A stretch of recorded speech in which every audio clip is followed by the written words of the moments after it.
Okay, the next thing I'll call the Santa Fe era. After sustaining continued losses and the hospital facilities were in need of major renovations, the authority's governing board entered into a 35-year lease with Santa Fe Healthcare on April 1, 1987. Under the terms of the lease, Santa Fe paid $600,000 annually in lease payments, which funded debt service for 4.4 million of revenue bonds and provided additional funds to the authority. The authority in turn levied a 1.5 mil ad valorem levy, the proceeds of which were basically turned over to Santa Fe in support of indigent care. During that time, the authority had no staff and its administration was substantially performed by Santa Fe. During this period, Santa Fe operated Alachua General Hospital and apparently viewed Lakeshore as a feeder source of patients to Alachua General. Santa Fe also bought the hospitals in Live Oak and Stark for that purpose. Santa Fe operated Lakeshore Hospital for approximately 8 years. During that time frame, Santa Fe also acquired the AvMed HMO when its parent Eastern Airlines went bankrupt. In 1995, Santa Fe apparently determined that its insurance subsidiary was doing well while its hospitals were not, and entered into an agreement with Shands Teaching Hospitals and Clinics for the transfer of its 4 hospitals to Shands. Shands was interested in this due to the fact that it had reached capacity at its Gainesville hospital and needed the Alachua General 500 beds for expansion. This was during the time that a state-issued certificate of need was required before additional hospital beds could be constructed. Shands operated Alachua General until 2009, when it was closed and the new Children's Cancer Hospital was opened. Okay, so the next era is the Shands era. After extensive negotiation with Shands, our authority consented to the lease assignment to Shands on January 31, 1996. The lease contained the following significant changes. The new lease was extended 9 years until March 31, 2031. Shands agreed to defeat the outstanding bond issue that had a balance of approximately $4 million at the time. And so under the term defeasance means they would take over responsibility for payment of the bonds and remove it from the authority. The annual lease payment was reduced to $240,000 per year, but carried no restriction since the authority was not responsible for the debt payments. Working capital funds of $1.3 million were returned to the authority by Santa Fe, which began the establishment of reserves for the authority. Indigent care payments were to be made rather than at the full rate, at the Medicare equivalent rate, rather than full price, and bills were to be audited by the authority's employee before being paid. This was the first time the authority had an employee. The authority was also allowed to utilize the tax funds for indigent care at clinics, while previously it could only be utilized at the hospital. Okay, so the next era is the HMA era. This lease continued for 15 years until Shands requested that the lease be assigned to HMA Lakeshore Inc., which was a private corporation owned by Health Management Associates, HMA, a private company headquartered in Naples, Florida, that operated approximately 70 hospitals, primarily in the southern states. Shands retained an investment interest of 40% in the HMA Lakeshore Inc., but did not participate in any capacity in the management of Shands Lakeshore Hospital. At that time, the lease was again extended 9 years until June 30, 2040. The beginning lease payment was set at $389,303 annually, subject to annual increases based on CPI and the growth in the tax rate. As a lease inducement, Shands agreed to guarantee 40% of the lease payments, and HMA would guarantee the remaining 60% for the lease duration. The current lease payment is $521,268. Okay, the next is the CHS error. In January 2014, Community Health Centers, Inc., CHS, purchased all of the stock of HMA, which in turn included the lease interest in the Shands Lakeshore Hospital. The lease was not changed in any way at this time, and the tenant remained HMA Lakeshore, Inc., which was changed to Lakeshore HMA LLC, both which are still alive but are basically defunct companies. During the years 2012 through 2015, Shands Lakeshore annually made money averaging $5.5 million in EBITDA. And EBITDA is basically a calculation of cash profitability. It stands for earnings before interest, taxes, depreciation, and amortization per year.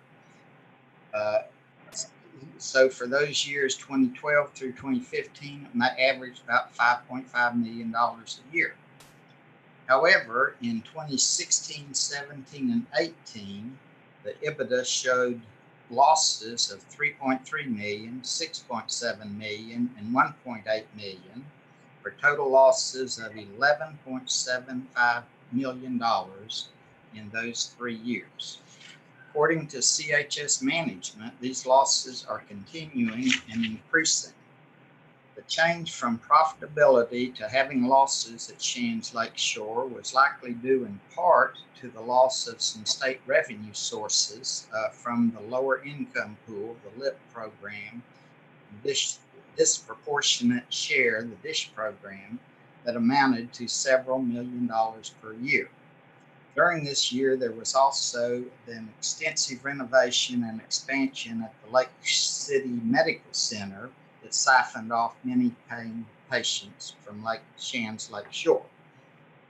After the acquisition of HMA's 70 hospitals, CHS had a total of 206 hospitals across 29 states, making it the largest for-profit hospital chain in the country by number of hospitals.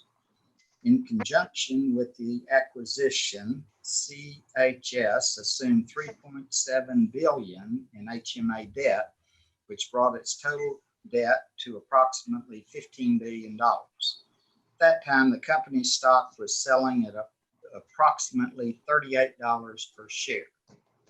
It was apparently the intent of CHS to turn around the then financially struggling HMA hospitals with its efficient management system and larger scale of operations. However, this has not been the case, as CHS's net income went from $158 million in 2015 to losses of $1.72 billion in 2016, $2.46 billion in 2017, 788,000 and 670 million, 788 million and 675 million in 2018 and 2019. To counter these losses and try to pay down its debt, CHS has been selling or otherwise divesting hospitals since 2016. Currently, there are 97 CHS hospitals operating, and overall debt is approximately $14 billion. The current CHS stock is selling at approximately $3 per share, a drop of 94% from its high in 2015 of $52 a share. The CHS has continued to evaluate its hospitals. It has recently sold the Live Oak and Stark hospitals to HCA Healthcare. CHS has attempted to shop the Shands Lakeshore lease to other hospital groups, including HCA and Shands, with no takers. CHS has now determined that it is not economically feasible to continue the operation of Shands Lakeshore Hospital due to its low census and continuing cash losses of several $100,000 per month, and has notified the authority of its intent to close the hospital and terminate the lease with the authority. So the termination proposal, the three major points of the termination proposal is that CHS and affiliates would give up all of its rights to the hospital facilities and hospital license. They would hold the authority harmless from any and all prior acts of CHS and its related parties while operating the hospital. It would make a payment of $7.5 million to the authority as liquidated damages regarding the termination of the lease. This is approximately the net present value of the remaining payments the authority was to receive under the lease. So the net present value is a calculation of the concept is what is a principal sum of money you would be given that if you invested it at an interest rate, an average interest rate, that at the end of 20 years, you would have the same amount of funds that you would have if you collected the lease monthly for the remaining 20 years. Now, there's always some discussion of what the discount, i.e. investment earning with rate should be, and the 7.5 million computes out to a rate of 4% to 4.5%, depending on the assumptions made. What are the authority options? The authority may either agree to a lease amendment terminating the lease with HMA or not agree at this time to the proposed amendment. If the authority does not agree to the lease amendment, according to CHS management, Shands Lakeshore Hospital will still be closed and CHS will continue to make the monthly lease payment for some time in the future. Under this scenario, CHS would still maintain some control of the closed hospital facilities, and the authority would face limitations on future utilization of repurposing of the facilities. What would be the benefits of agreeing to the lease amendment would include the following. The authority would receive $7.5 million in liquidated damages from CHS. These funds would carry no legal restrictions. The requirement that the authority provide annually 1.5 mils in ad valorem taxes, which equates to $3.3 million per year for hospital indigent care, would be terminated. That's a provision of the lease, not the law. The authority would have full control of the vacant hospital facilities and proceed with evaluation of future uses without approval of other entities.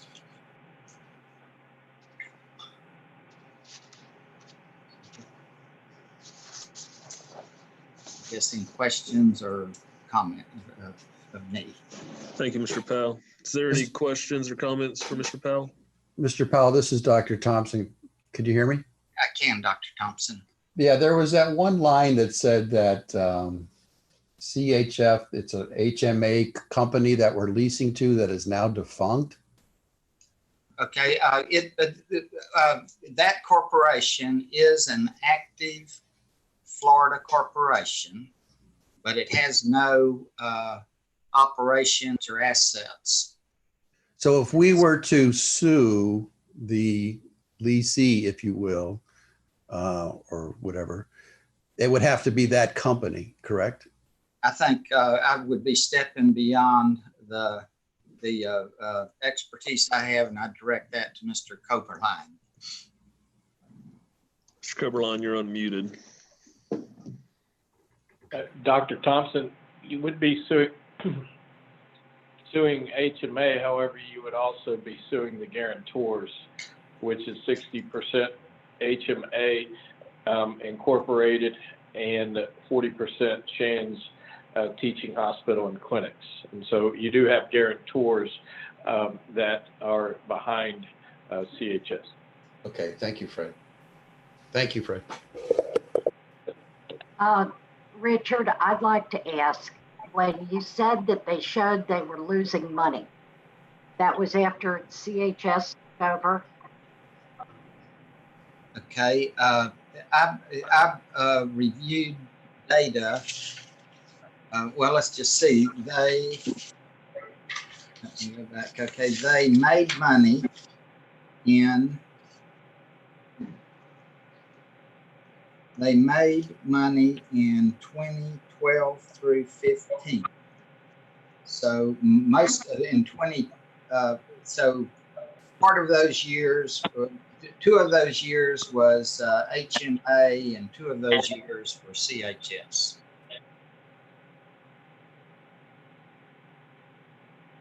So for 2 years they made money and then they lost money for 3 years. Is that correct? Correct, yes.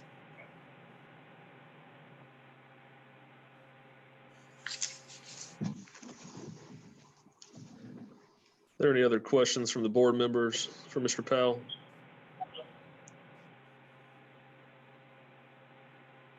Thank you again, Mr. Powell. We've had quite a few more individuals join the meeting, so I just wanted to go over real quickly before we go to the public comments. If you're dialed in on the telephone, if you'll press *9 to raise your hand if you would like to make a comment. If you are on an app or on the computer, there should be a raise your hand button toward if you hover over the bottom of your screen. So we will move to public comments. I wanted to remind everybody we have a 3-minute time limit on the public comments. Because of audio recording, whenever we get to a certain time, we may have to take a very short recess. We'll ask that everybody stay on the Zoom meeting, just so we can switch out the audio recording. And Mr. Johnson, Joseph Johnson, sorry, you are unmuted for public comments. Yes, this is Wandell Johnson, not Joseph Johnson. Can you hear me? Yes, ma'am. Sorry about that. It shows on the screen as Joseph. I apologize. Well, that's okay. That's fine. My only comment is that we definitely need the facility open and to see what we can do to see about keeping the hospital available here in Columbia County, because there's definitely a need for it. If there's anything that can be done other than what I'm doing now, then I will continue to do that and do what's absolutely necessary to keep the facility available. Thank you. Thank you, Ms. Johnson.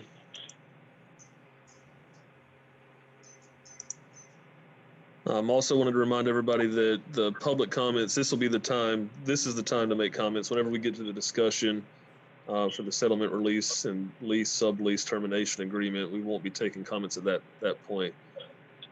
Ms. Limley, you are unmuted.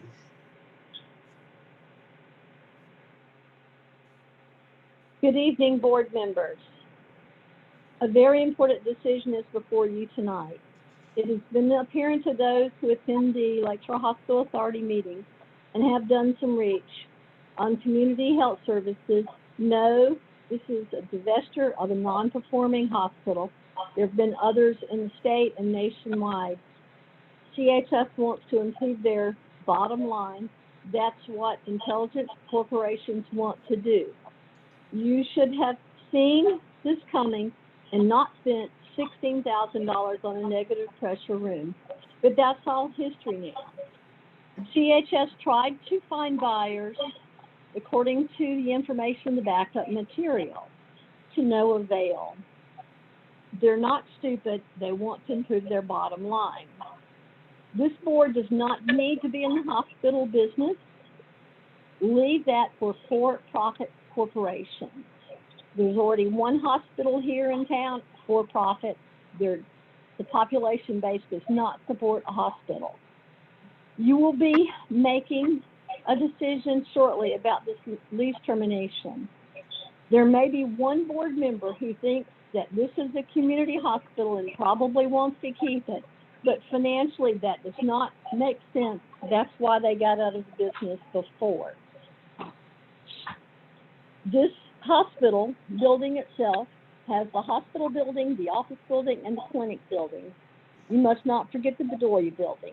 You will have to make a decision eventually on what to do with these, because there's an amount of $7.5 million being offered to remove CHS from the lease. However, before any decision is done, there needs to be a workshop. If you accept the termination of the lease amount, what will happen with the building? And for those who don't know, Mr. Cowell indicated that you, a board member, were appointed by the governor's office under a special act, and it can only be dissolved by a special act of the legislature. And I think it's time that this be put in front of the taxpayers and registered voters to let them decide if they think the authority should continue. You know, they've had no say-so, but I think it's time that the board, you know, accept the $7.5 million and have a workshop as to what will happen with the authority. We do not need to support another hospital. Thank you. Thank you, Ms. Lemley. Jay, are you there? I'm back here. Yeah, I lost my internet connection, but I'm back via phone.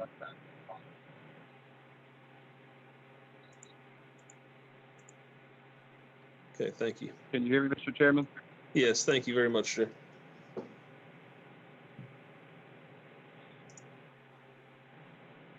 The individual labeled as Mark, Steigner, if you will press *6 to unmute. Yes, thank you very much, board members. Good evening to you. Good evening, thank you. I wanted to ask the board, because I've worked closely with some of the hospital authority members in my association as a former employee of Shands Lake Shore. And one of the primary missions of the hospital authority was to help provide care at Shands Lake Shore for economically disadvantaged individuals. So my question is, has the board taken any steps to cement this type of relationships with the other hospitals in the area so that they can continue to provide that service? And I'm going to unmute. That was my question. Thank you. Thank you. Mr. Williams, do you want to touch on that one? I'll be glad to, Mr. Chairman. And for the record, this is Dale Williams, Executive Director of the Authority. Other than informal talks, the answer would be no. However, there is an expectation that once a final decision is made, the authority will take those steps necessary to protect those clients that are on our program. We basically are waiting to see what the full outcome of this particular lease amendment is before we make those final decisions. But it is anticipated that we will place all of our clients. Mr. Chair, Ma'am. at one point, we had spoken with the medical center about taking some of our patients that are in our program, and they did not want to agree to all the stipulations we have. And those stipulations are to protect not only our clients, but to protect the taxpayers' money also.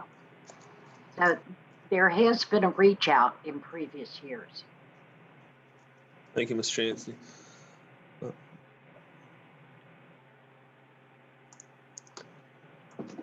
Please forgive me if I mispronounce the name, Simran Holt.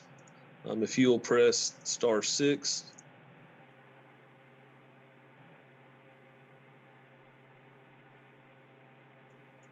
Can you hear me? Yes. Cameron Holt is fine. Sorry. I just have, I've worked at the facility for going on 8 years now, and the building is a building. The hospital is a group of people that serve the community. A big question that I have is if CHS, if y'all approve this agreement with CHS, has any talks been made with the county EMS on how they'll handle the load that the Lakeshore Hospital serves the public with? I've spoke to several different people, and it seems like the emergency department at the medical center and Lakeshore at times are both fully at full capacity. And has there been any discussions with EMS on how they're going to handle having to wait if Lakeshore is closed, having to wait until the medical center can tend to the patients, waiting in the hallways, et cetera, things like that. That's one comment and question. The second comment I have is, what good is having $7.5 million if we don't have a facility that can serve the community with? It's to me, it sounds like it's just having money in the bank, and having that money in the bank serves no purpose if we don't have a facility that we can serve the community that pays in to the funds for the hospital authority to use. Those are my comments, and I'll go ahead and mute. Thank you very much.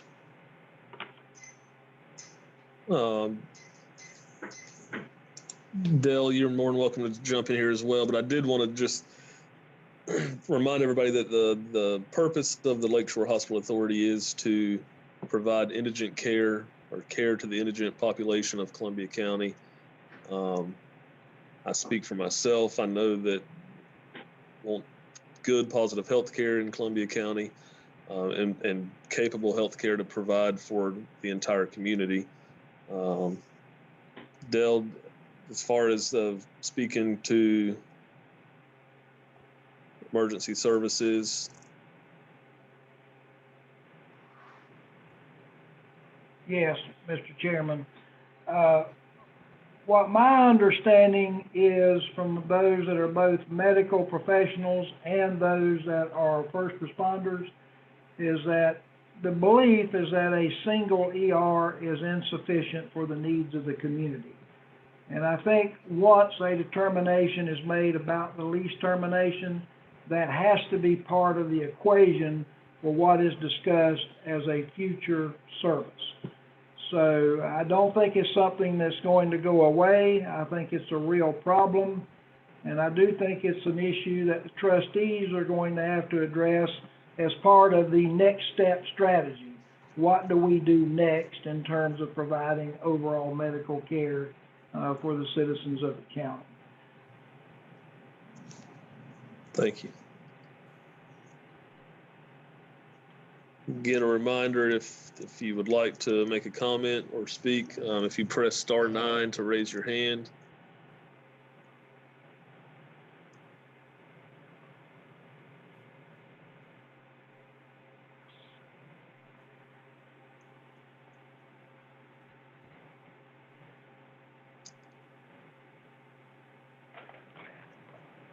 Got somebody listed as Jacksonville, Florida.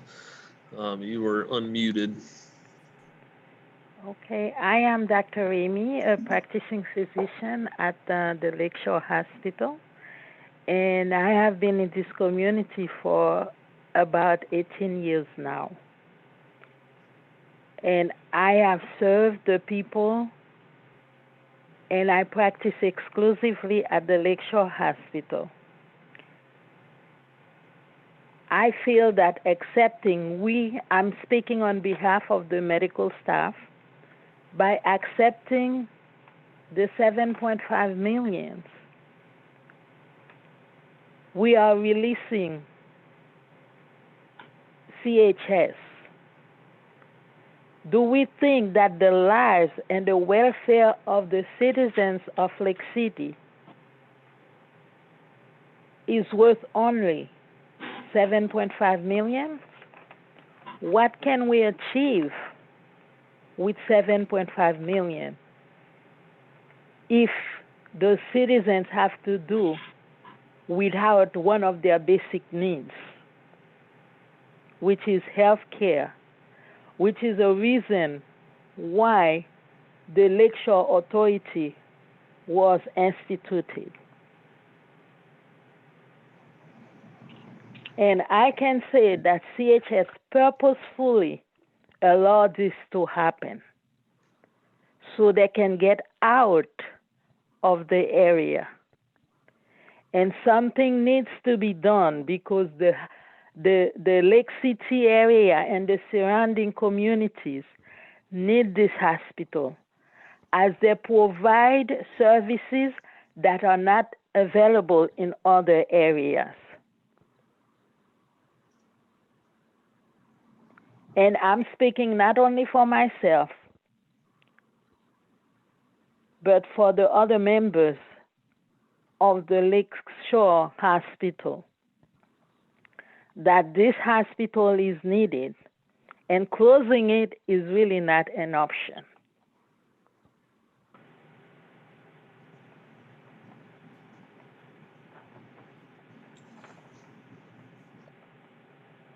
And you should always remember what the mission of the Lakeshore Authority is: to take care of the people of this community and surrounding communities, which is what the Lakeshore Hospital was formed. We need to open our hearts and not only see the $7.5 million that you will be getting, but see what can happen should the hospital close. Lives will be lost. We will see an increase in morbidity and mortality in the area. And not only that, what about all the families who will be affected? Lakeshore has over 250 employees. What will happen to them? Closing this hospital will be disastrous, both financially and medically. I hope that you will come to an agreement with the CHS to keep this hospital operating until we can find a suitable company to run the hospital. And I feel that this hospital is very important to us physicians, and we will do what it'll take to keep it operating.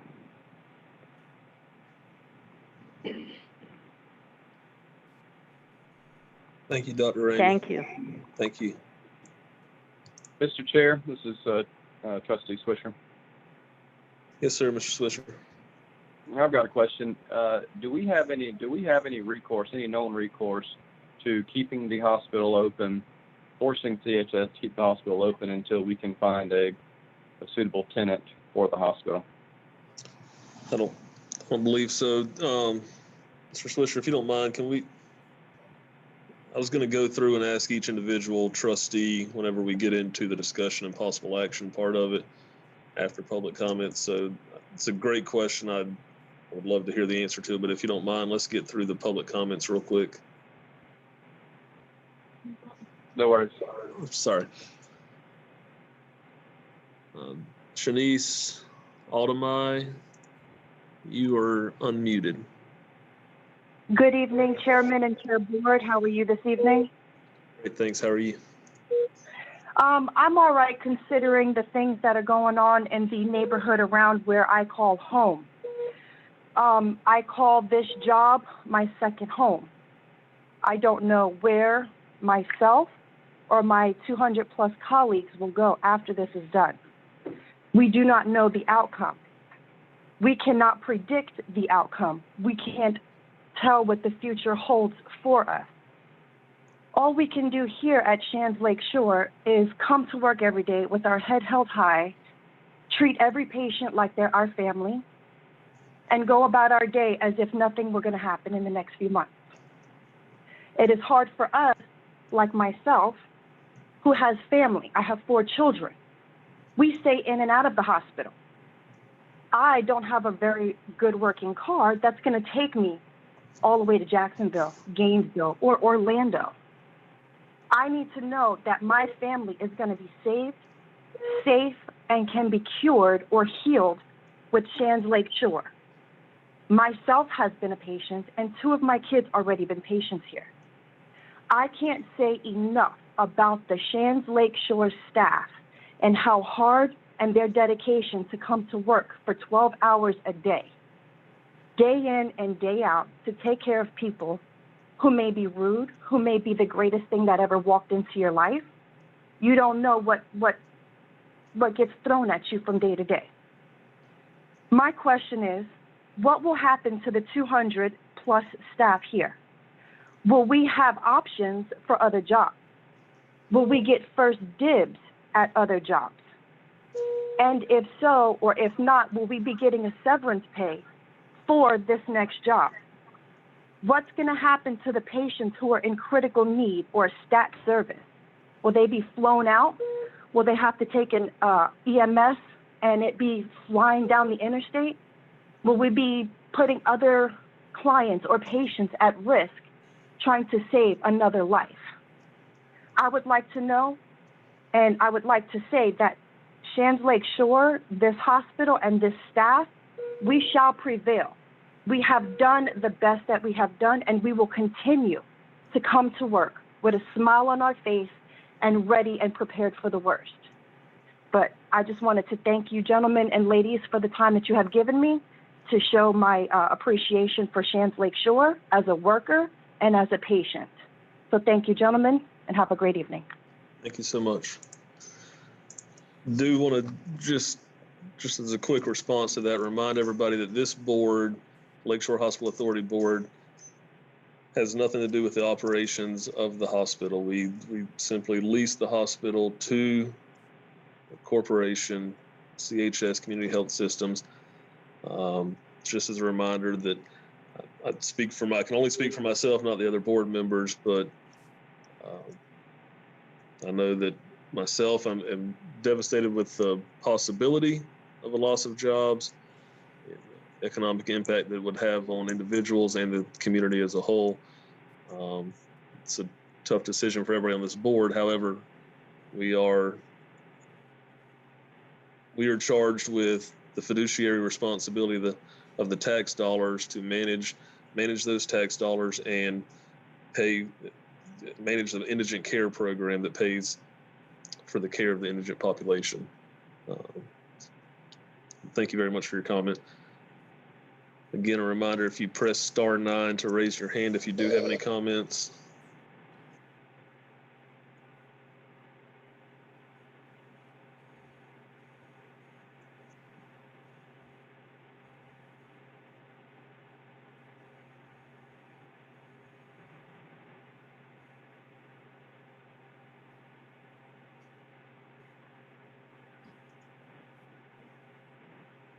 Mohan. Hi there. Hello, everybody. I am Dr. Mohan. I practice obstetrics and gynecology at Shands Lake Shore. I've done it for the last 10 years. I personally have some serious concerns about shutting this hospital down. My perspective is from the OB standpoint, the mothers and the babies. This hospital serves 8 counties. Our practice delivers 90% of the babies that are delivered at Lakeshore at present time. I have patients all the way from McElhinney to Madison to Live Oak, Jasper, Jennings. They all come here. They are very high-risk patients. Some of them get care at UF and they don't make it. Shands Lake Shore is a safe haven for them. We all pray for heaven. It's right in front of you. These patients, when they go in labor, they have any obstetrical complication, the baby has 30 minutes. If you live in Live Oak, Jasper, which hospital are you going to go to if this gets shut down? In what 30-minute period are you going to get delivered? The other hospital is not even capable of doing an OB ultrasound, much less take care of you. You're going to have dead babies and dead mothers. You're going to have people delivering in ambulances. You're going to have people delivering in the emergency rooms. And there are so many people that don't even know the decision you're making. We are humans.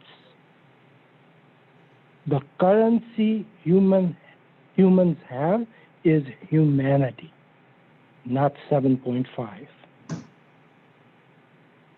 And I would like you to think about that and remember that if you shut that hospital down, that they are going to be dead mothers and dead babies in this town. Make no mistake about it. Thank you. Thank you, Doctor. Individual as Kathy Dominic, you are unmuted.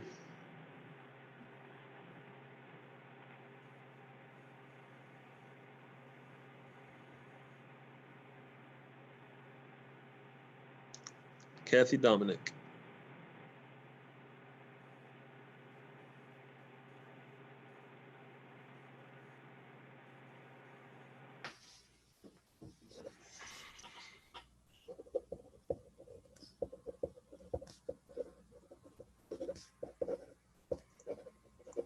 Okay.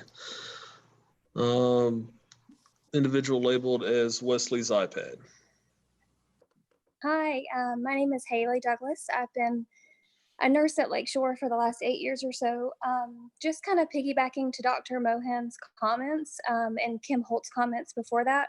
I feel like, of course, the hospital in and of itself is very valuable in our area, but we know that our census has been down and has been an issue.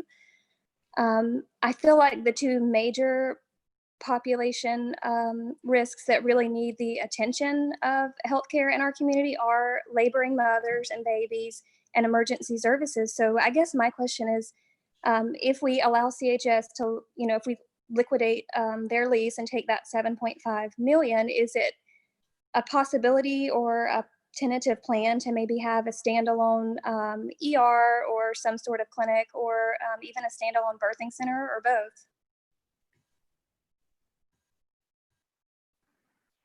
Thank you. Dale, do you have any comments for that? I will.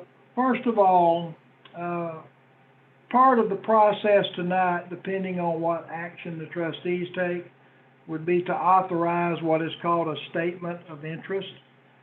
This really is somewhat of a legal requirement for the authority because they're a public board, but it allows them to open dialogue with various companies, individuals, management firms, and what have you, to have an open dialogue about what maybe the next step is for Lakeshore Hospital. It's really not within our purview or my purview to talk about what may happen, simply because I do not know exactly what interest may be expressed as for another provider wanting to come to the community. I will say this, and every trustee is very much aware of this, probably 75% of the comments received by the authority related to actions regarding the lease involve OB. Clearly, it is what is on everyone's mind. I would say that it was the number one concern that was expressed throughout the entire process.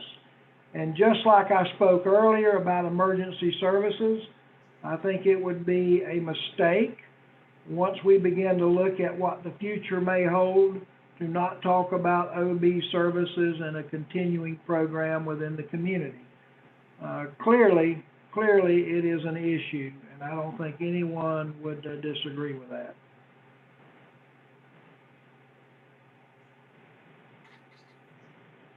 Thank you, Dale.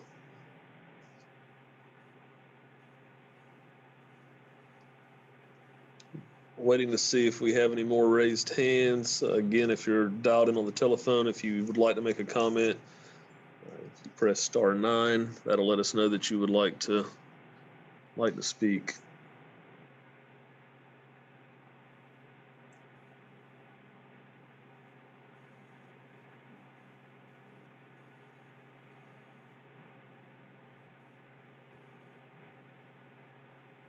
Okay, seeing no more raised hands, we will close the public comment section and move on to the discussion and possible action on a settlement, release, and lease sublease termination agreement proposed by Lakeshore HMA LLC. And I will ask Mr. Coberline if you would please to go over this portion of the meeting.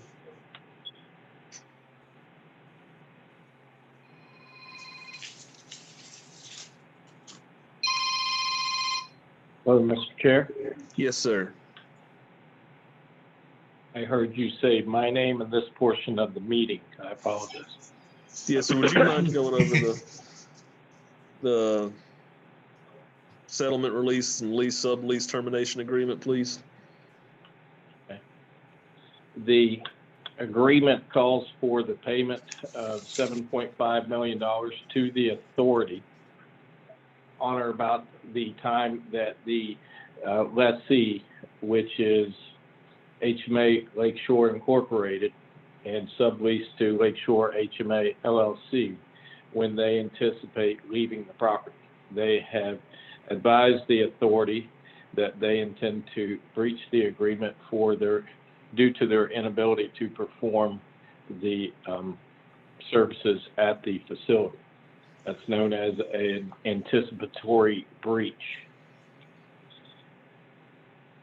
In return for the authority allowing them out of the lease as of September, they would make that payment of $7.5 million. They have advised the authority, and I have not been advised personally or been privy to these conversations. They have advised the authority administration that they intend to leave the facility whether the authority accepts the $7.5 million or not.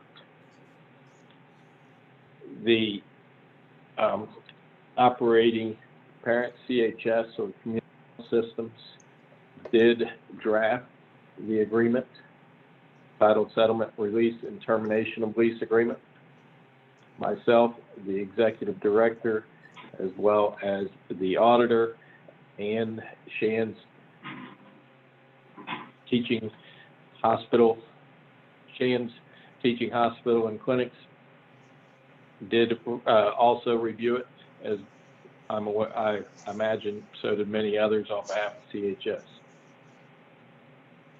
The agreement, again, is rather simple in that it is $7.5 million for the breach of the lease. The $7.5 million is what the financial experts determined to be the present day fair market value.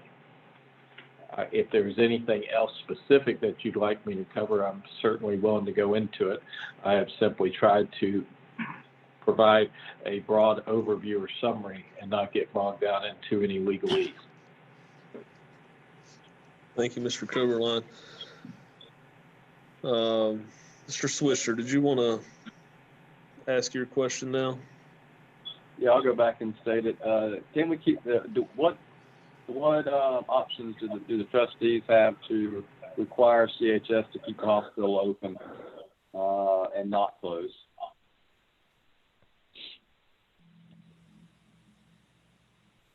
Mr. Chair, I presume that question mainly towards me.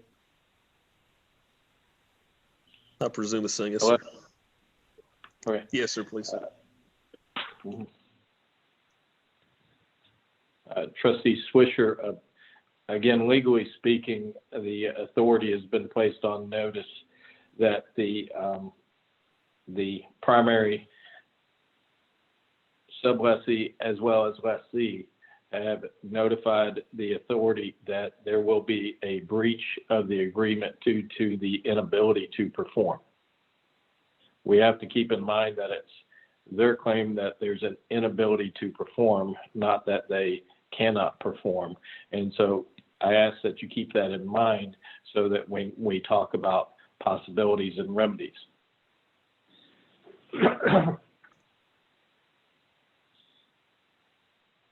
Thank you. Yeah, just a moment, please. The authority may attempt to hold the lessee to the terms of the lease, but the authority would still be required to attempt to mitigate the anticipated damages that would ensue from any breach. If the authority wished to go into litigation, then the authority could sue under a breach of contract claim, or in theory, in the sense that although the breach has not occurred today, it is anticipated, and the reliance on the lessee's word or notification is reason enough to bring an action. You have to look at the practical side, however, and it would be very difficult, if not impossible, for a court to enforce the terms and conditions of the agreement if the lessee shows that it is impossible for them to perform. There is also one other practical matter, and that for the life of the lease, the lessee has always had the ability to refuse to perform when it was impossible for them. I'll read that specifically just a moment.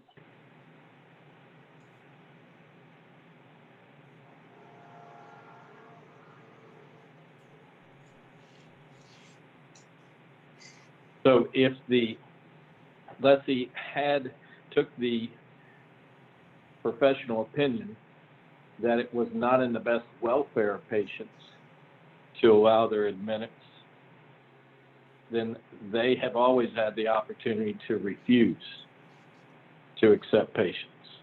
So, for example, there have been times that they have refused treatment because they did not have the staff necessary to perform whatever services they felt were necessary. If they start running a shortage of staff or equipment or other day-to-day needs, then they always have the ability to refuse to treat or admit patients. So circling back around, the board as well as the lessee needs to look at this practically. It is not a law school exam question of right or wrong when a breach is repudiated or anticipated. It's a question, your question is one of practicality. How would a court find that they can continue to provide services? And could a court require them to continue to provide services at or near the level that they're providing today? The last thing is that needs to be considered is that even if a court found that they must continue operations, they may have an ability to extinguish the lease or get some type of relief from the lease through the bankruptcy courts. So there are a lot of practical considerations to be considered in answering your question. Legally, if this were a law school exam, the question is yes. The question is answered in the affirmative with a yes. But it's obviously a more practical and real life, day-to-day life question, and the answer is has to be reasoned on the practicalities.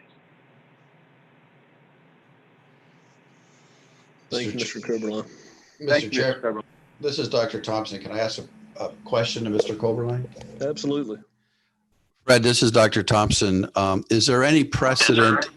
Is there any precedent in case law that you're aware of a corporation being successfully forced to continue to operate a hospital or business at a loss? And I think we learned that their stock price has gone down 94%.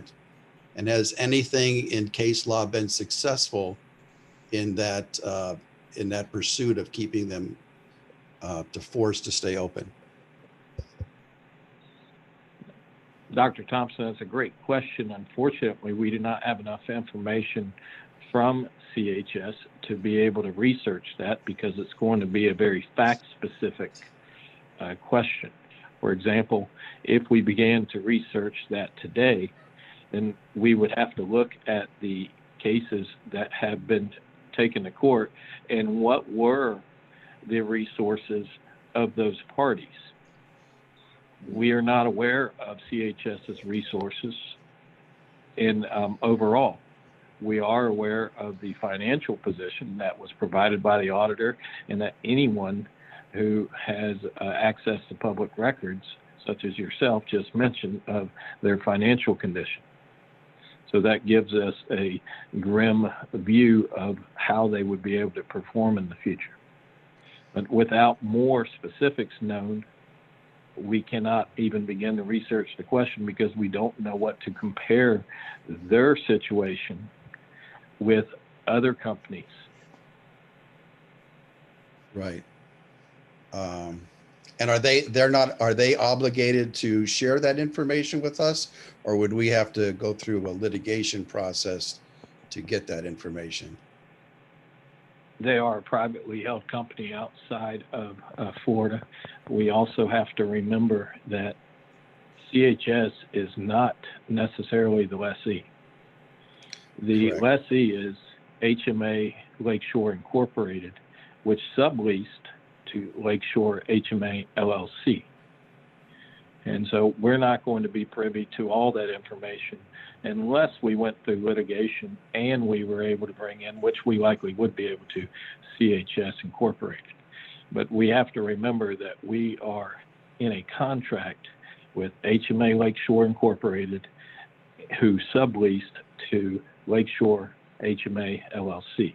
And those are the parties that would be held obligated. There are some guarantors, but it is a split fraction, and it's very hard to get any, for example, guarantor that is 40% a guarantor to run a hospital at 100%. I.e. Shands, in other words. Yes, and the other guarantor is HMA Lakeshore Incorporated at 60%. Okay. And Fred, one other question, if you don't mind, Mr. Chairman. As I look through the offer, is there a time agreement for us to accept this offer? Like, is it all or none today, or they withdraw the offer? And then secondly, if we did just turn down this offer and they said that they continue to pay the lease, which means they're still running the hospital even though they have the right to close it down. And I know there's been many comments of people saying, to the board members, don't close the hospital down. It's CHS that operates the hospital and is closing it down. We don't operate the hospital. So if it looks like we're more free to look at something new by accepting this, as opposed to not accepting this. Am I reading that correctly or incorrectly? Mr. Coburn. Dr. Thompson, I'd have to defer to either the auditor or the executive director as to the openness or window of opportunity to accept the agreement. I have not been made aware of a certain date by which the offer that is currently being conveyed must be accepted. I can tell you that I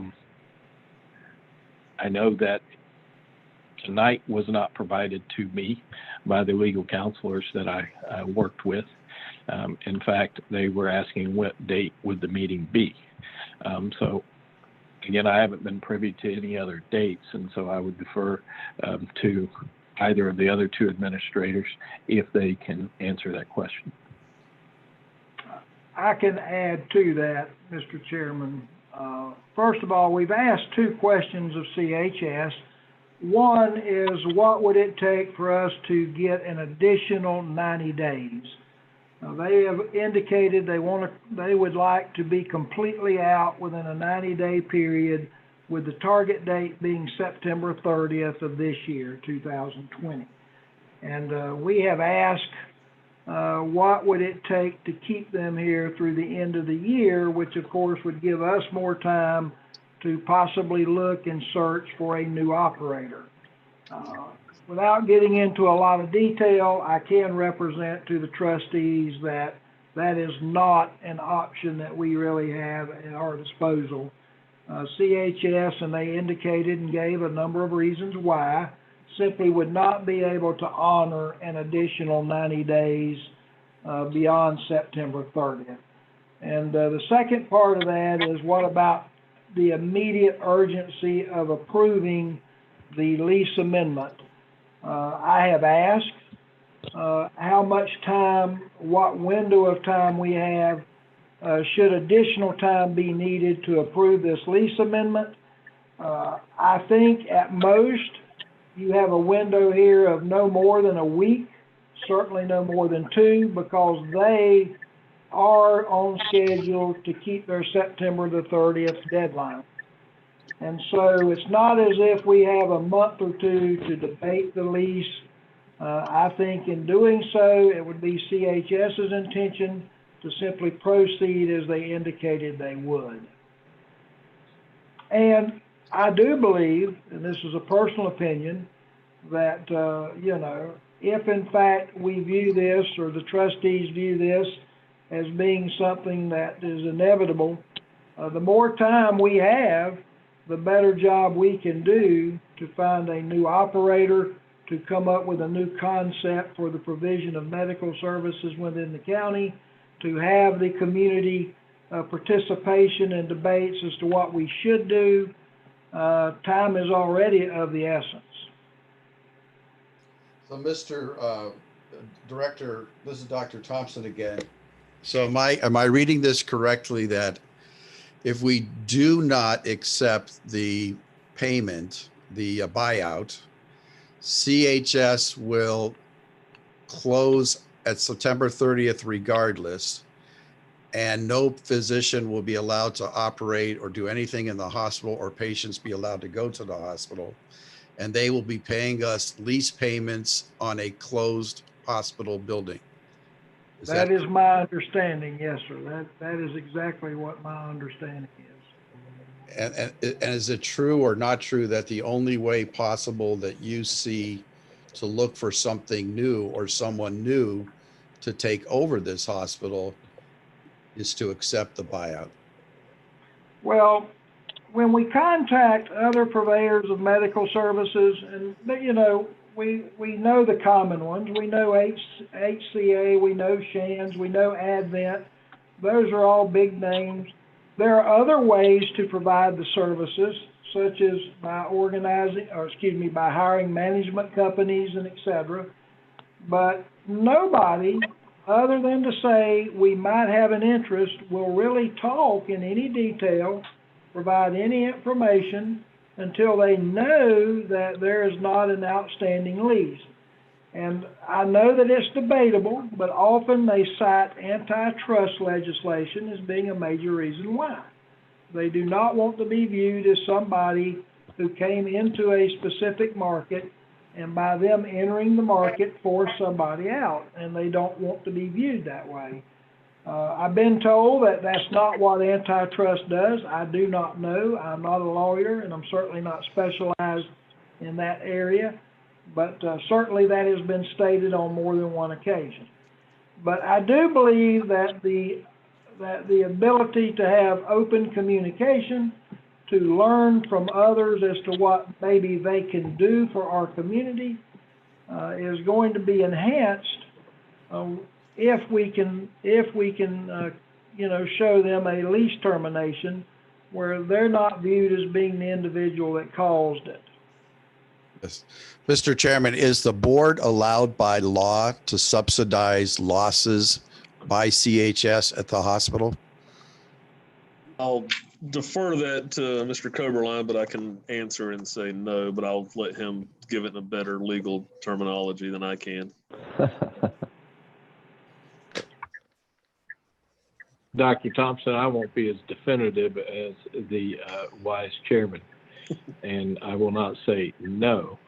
I will say that I highly doubt that the board is allowed to subsidize a private corporation. There may be an option to amend a lease and allow them to run at a profit, but I cannot definitively conclude that without looking further. We are operating with citizen tax dollars here as opposed to other revenues. Thank you. Thank you. That's why I defer to Mr. Coberline. He's much wiser than I am. Mr. Chair, Yes, ma'am. I have a question. My understanding is if we accepted this, we would receive the 7.15 million at the end of the lease or the end of the 90 days. Is that correct? Correct. Mr. Powell, Mr. Coberline. Okay, I heard somebody say correct. I think it was Dale.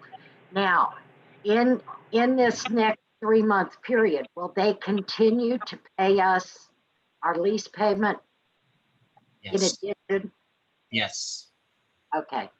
Yes. The calculation of the buyout assumed that the last lease payment would be made the 1st of September for the month of September. Okay. Mr. Douglas, before I get to you to see if you have any comments, we're going to take a very brief, how long, a 2-minute recess so we can change the audio recording. The trustees and staff's lines will remain unmuted while we change that out real quickly. Thank you. Okay.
computer thing.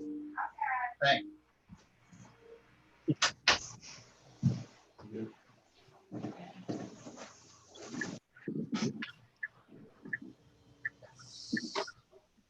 Okay, sorry about that. We're back recording now.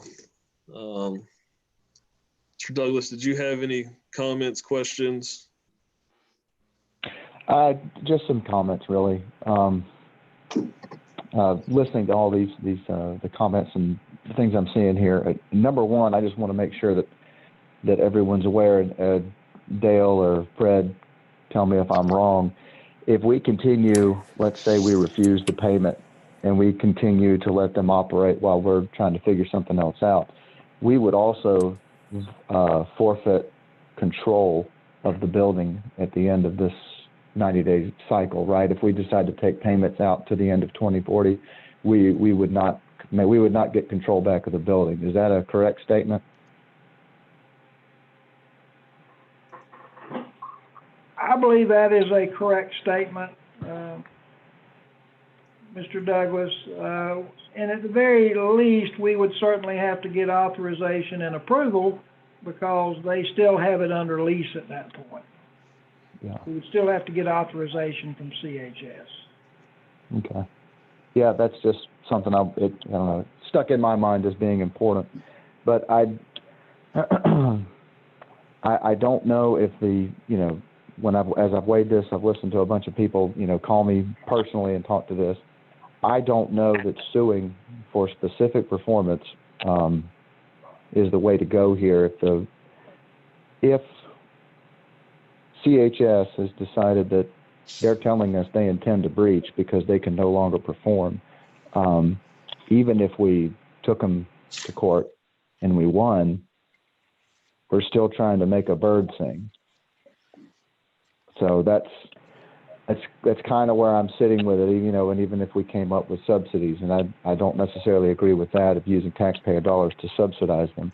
But again, the other opportunity here, like let's say we decide to go litigate, I think if we're, like what Fred said, and excuse me, I'm paraphrasing a bit, but we're going to force them to operate at a loss, I don't see how we could begin to even try to enforce that. I think we have a hard enough time trying to get them to take care of the property like we would prefer, much less get into how they run the day-to-day operations. So that's all I got, Mr. Chair. Yep. Really, the only comment that I have is I've talked to many people, taken many phone calls from citizens of Columbia County, and the common theme is that people want to see Lakeshore Hospital remain a full-service hospital. And I'll echo that myself and think that that's what we need to do. But I feel in order for us to get to that, like Mr. Williams stated earlier, in order for us to start looking for a replacement operator, this may be the only option we have. I mean, we've heard over and over multiple times that CHS's plans are to close the hospital, whether we accept this agreement or we don't.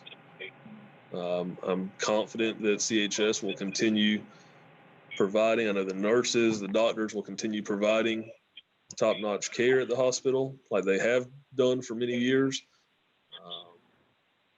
until we can find a suitable replacement. And I can only speak for myself, but I would like to say that I would do everything I can to make sure that that's what happens.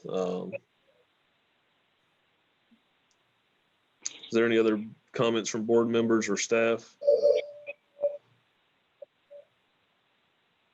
Mr. Chairman, this is Dr. Thompson. I just have a comment quickly. I met with a group of physicians, very concerned physicians, whom you've heard a few of them tonight. And certainly in that room, the anguish and the pain was very palpable. And as we could all understand that. And then 250 employees at risk is also very disheartening. As we know, the medical center cannot absorb them immediately by any way possible. But as you look at as difficult a decision this is, you know, I had mentioned to my colleagues that I would try to get a delay and see if we could delay this decision. But it looks like that question has already been answered, that we can delay it a week. And I don't think we should delay it a week. That's not enough time for us to do anything. And I think we need to get this behind us and move forward. Thank you. Thank you, Doug. Dell, do you have any, I'll ask Dell, what staff recommendations, and that would include Dell, Mr. Coberline, Mr. Powell, what are your staff recommendations? Well, Mr. Chairman, first, I would like to make sure for the record that it is understood that we talk about the hospital closing. I want those who are in attendance to understand that no trustee has expressed to me they want to close Lakeshore Hospital. And I know that may not be what, you know, some want to hear in terms of their futures, but the hospital and the closure of the hospital is yet to be determined. What the process would be here is once a decision is made about the termination of this lease, if it is terminated, we immediately begin to take the steps necessary to see what our options are about what continuing medical services may be. Now, there's no guarantees. Nobody is in a position to guarantee. There are people, and you've heard some of those expressed here tonight, that believe that Lakeshore has lived its useful life and it's time to move on, as well as the authority. That's all part of the community equation, and those are all things that have to be weighed in a future decision. But I just wanted to make sure it was understood by those listening in that for my part, as the director, no trustee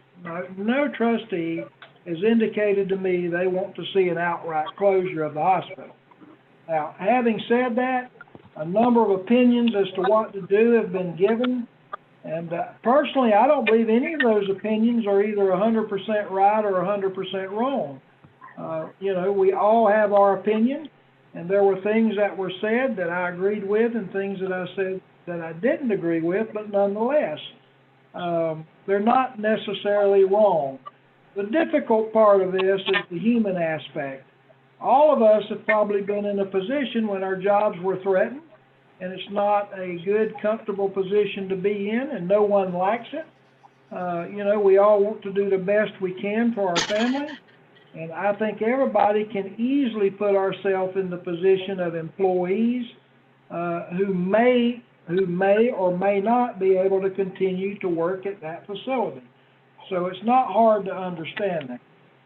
Having said that, the decision, though, I believe, have to simply be made on the facts. And the facts are, they've been stated here numerous times tonight, that CHS, as the operator under lease with the authority, is going to leave.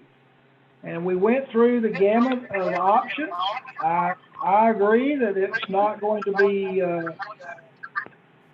in anyone's best interest to try and make a legal decision or a legal solution to this problem. Everything that I've been advised is that we basically would spend a lot of money and we probably wouldn't like the outcome that we would receive. So we're really down to a few options, and it would seem, at least in my opinion, that the best thing to do, and this is what I would recommend, is that the trustees accept the lease termination and that we immediately begin to look for a new operator for Lakeshore Hospital. And we do that with the express goal of trying to improve overall medical care, both in terms of facilities and services, open access, better access to all individuals. If that is obtainable, I would be most glad to do everything I can to make that happen. I will work very hard to try and do my very best, but we cannot make guarantees. Dale, one more question, mainly for the record. Could you go over briefly what, if we, let's say that the board tonight votes to accept this agreement from CHS, could you go over briefly what that means for the indigent care program and the individuals on that program? Sure. Well, we would look at it as being two-part.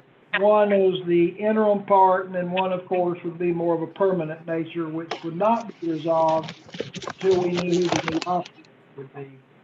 But as far as the interim goes, we do intend to reach out to what providers are available.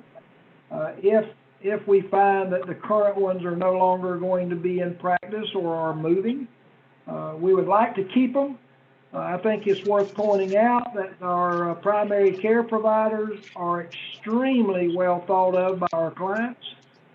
They've expressed that they would very much like to keep these doctors, and we're going to do everything we can to try to help with that.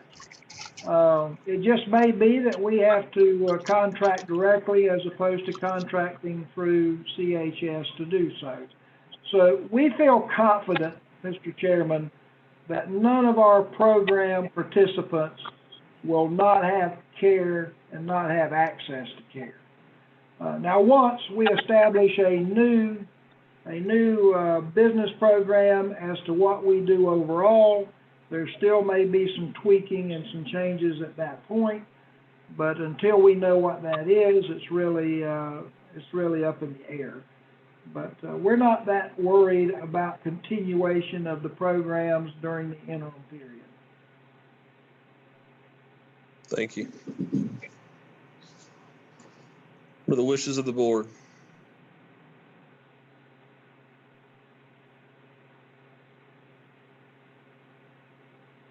Do we have to act on the motion now?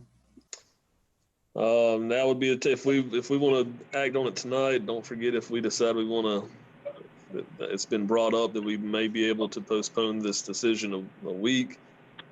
Don't know that we would have enough time to properly advertise that for a meeting.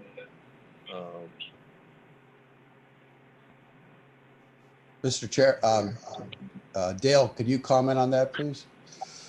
Yes, sir. I think what would happen here is if you didn't vote tonight, you would simply table the meeting. You would not call a new meeting.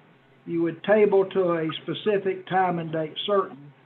And I would think that the advertising requirement would be a little different than if you were just doing a new meeting. You anticipated a new information that would be relative to the trustees making a decision? I do not, no, sir. All right. Mr. Chairman, then under with that, I would like to make a motion that we vote on the acceptance of this lease sublease termination agreement. I'll second that. Got a motion by Dr. Thompson, a second by Ms. Chancey. Is there any further discussion? Mine was to vote. Yeah, to vote. That we do vote tonight. That was a motion to call the item. Is that correct? A motion that we do make the vote tonight and not delay it a week. Yes. Okay. And Ms. Chancey seconded. Is there any further discussion? Mr. Chair, Swisher. Yes, sir, Mr. Swisher. I would just like to say that my heart breaks for the employees that are at the hospital, but I think that our best course of action is to move forward and terminate the lease, and then allow us the most leverage to work on trying to give us the most amount of time to try to find another tenant for that hospital, to be able to keep as many of those employees, those outstanding employees, employed with the hospital.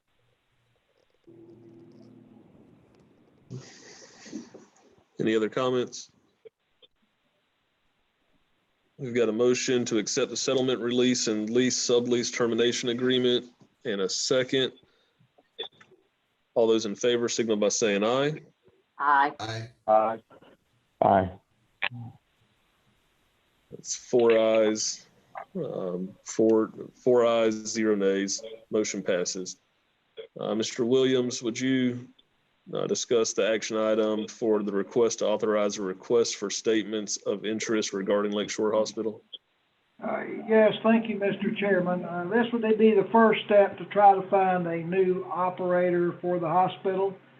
Also, the first step in determining in what capacity or scale that may be. And we need to get this out as quickly as possible. I have started working on it. It is not yet complete. What it does, hopefully, is satisfy the legal requirement that we must adhere to. We do have a public building. We do not have the authority to simply sit and discuss sole source. At this time, I would ask that you authorize the request for statements of interest, and we would hope to get Mr. Williams, audio was poor right at the very end. We would hope to get that out. Could you say that again?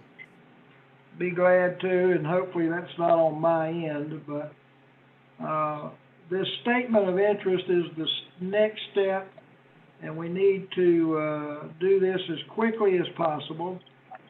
This basically fulfills the legal requirement we have in trying to find a new tenant for a public building. This kind of allows us to see who has an interest, where we can identify those that we would best be served by talking to.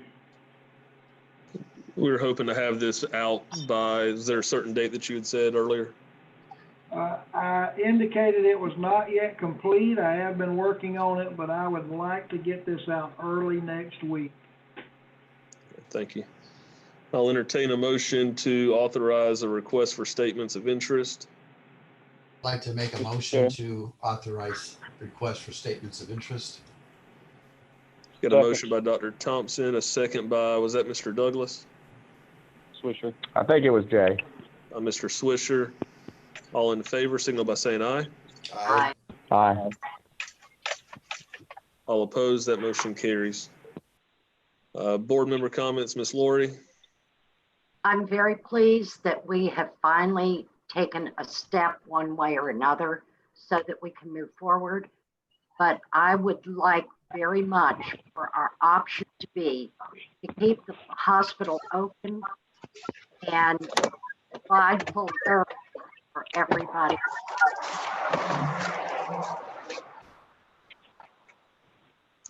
Thank you. Mr. Douglas, you have any comments?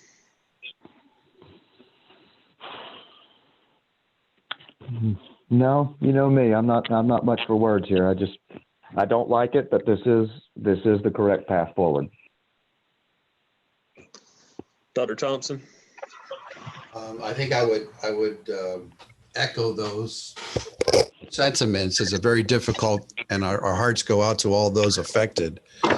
But we can't move forward without putting this behind us. And what made this a very difficult decision was the personal pain it's going to cause, the emotions, et cetera. But on the other hand, which made this a very easy decision was the facts that was presented to us. There was really no other option. So it takes courage to make those decisions. They're not always easy. But I think as guardians of the public trust, I think we all did what we thought was best. Thank you, Dr. Thompson. Mr. Swisher. I'll simply just piggyback what the other comments were and say that I have full confidence in every faith in the world that our executive director will be able to find a suitable tenant for that hospital and move us forward in a better direction. Thank you, Mr. Swisher.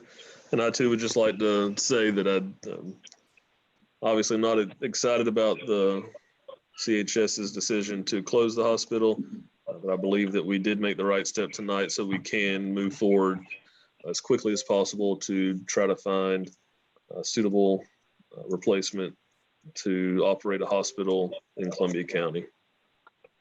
With that, I will entertain a motion for adjournment. Motion to adjourn. Second. Got a motion and a second. All in favor? Aye. Aye. All opposed? This meeting is adjourned. Thank you. Thank you.